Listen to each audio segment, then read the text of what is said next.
Hi, church. I'm super excited to talk about the power of promise tonight. And the topic that I've been given has been God's promises for families and finances.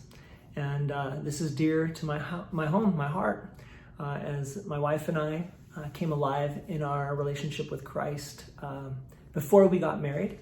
And we're new in our walk with Christ in those early years, and even establishing a family and learning those promises firsthand was just paramount to success in living in life, was getting those things right. And the reality is we just stumbled through it, and so we learned a lot of things. Well, I'm going to start by reading from Psalm 37, verse 25 and 26. Listen to this promise. He says, I have been young, and now I am old, yet I have not seen the righteous forsaken, nor his descendants begging bread. He is ever merciful and lends, and his descendants are blessed. See, one of the key important promises for us to grab hold of in our families, or just even as individuals, is to understand the love that our God has for us, that we are dearly beloved in him, that we've been adopted as sons and daughters of the Most High, and he's paid the ransom to do that. It's a big deal.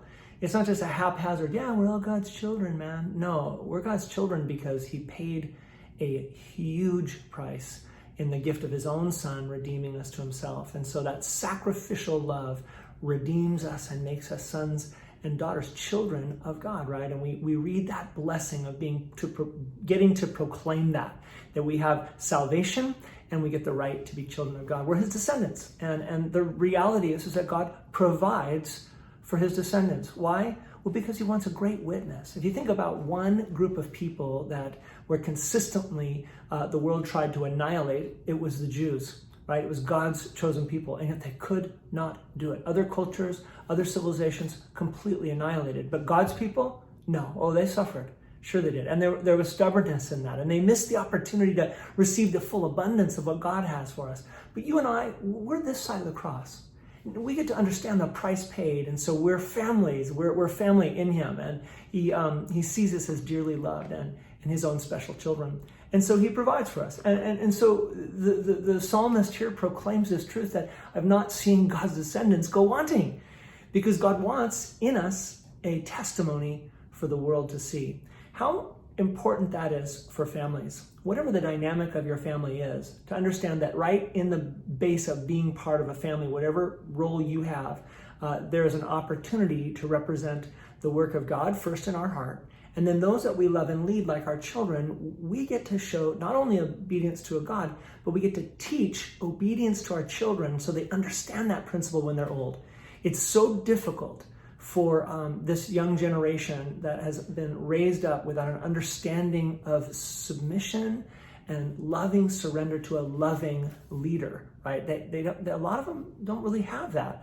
But you and I, we can stand in the promises that God shows himself in his family, provides for us and cares for us, is our shelter, and then train our children up to see that. And that starts in parenting as husband and wife, and that we begin to show our obedience to the one and then ask for that same obedience from our children. And it's difficult. It really is. And yet if we do it, saying, God, you be our model, and then let us show you in our love for our children, well then, you see, we leave a heritage of love, of children that grow up learning and knowing God's provision and blessing. So now we're going to go into the gospel and consider what Jesus said to his disciples.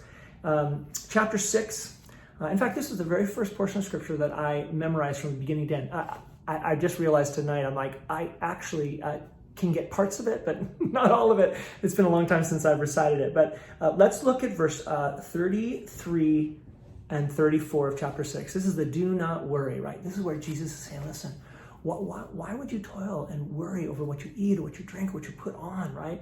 Do the birds toil after that? No, but your Father clothes them and feeds them and blesses them, right? And he says, listen, don't run the way the pagans do. Don't run like you're not a generation of God's goodness, that you're his loved, beloved, redeemed sons and daughters. Don't live like that. Don't live according to the world that has no hope. Live like ones that know who our God is and who has our provision. There are many times in our marriage and in our life with our children that we were very clear with our kids at times saying, listen, we really have about 2 nickels. And that's about all to our name. And so we're together as a family going to pray.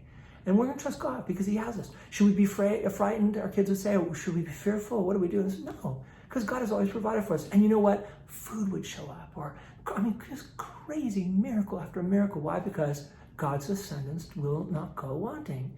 And it taught a reliance on God's goodness in that. And it reminded us every time to have to grab hold of him and just to remember that he's the one that provides for us. So this is do not worry about that. And at the end he says, here's what we do instead of worrying as a family. He says, but seek first the kingdom of heaven and his righteousness, and then all these things shall be added to you. Therefore, do not worry about tomorrow, for tomorrow will have worries about its own things. Sufficient is the day, for the day is its own trouble. He says, look, here's what we do.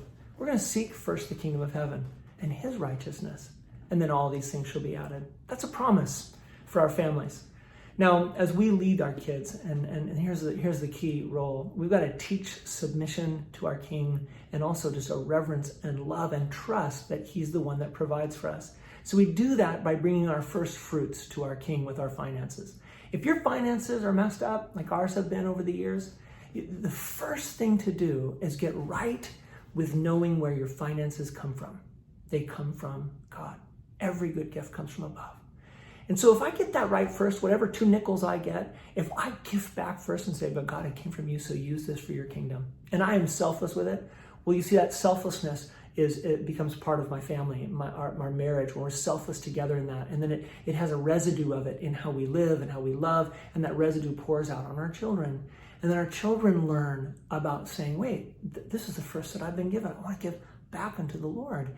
And they learn to tithe at an early age. And we had those piggy banks, really fun. And piggy banks had, 10% for Jesus and 10% for savings, and do the math. Okay, 60% for I can't remember. There was four different deals. Oh, for the store, and then one for giving and offering above and beyond. There were 4 little spots that we'd put their money in. So they learned how to handle what came in, first giving to God, making sure they were faithful in their saving, and then they learned to also give above and beyond what they had as far as their 10% unto the Lord, and their fun money to be able to spend when they really wanted to do something great. And I remember one particular moment.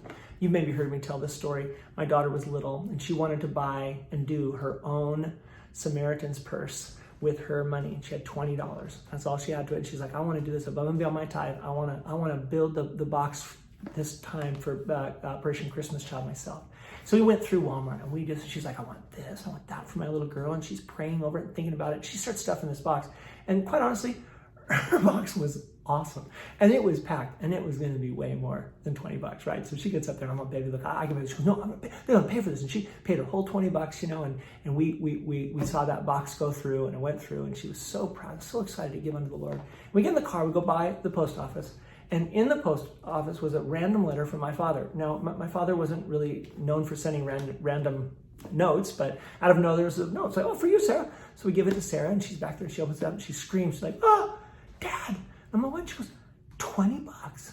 Grandfather gave me $20. And we're like, no, he didn't. What? He had $20. And then we just thought, that's kind of cool. He gave you $20. And she goes, no, don't you see? God gave me all of my money back.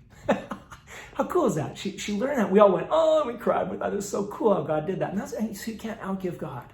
This is a cool principle.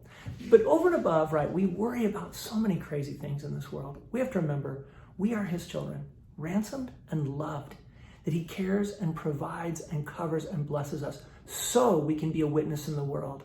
Not just individually, but also as a family. As we teach those principles to our children, they then have a confidence and a boldness to be a witness for his glory. So we get our eyes on the kingdom. We get our eyes on his righteousness, in his alone.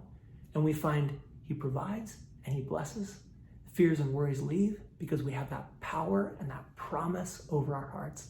God bless you guys. I love you so much. It's such a privilege to share the word with you and be encouraged together with you. God bless you.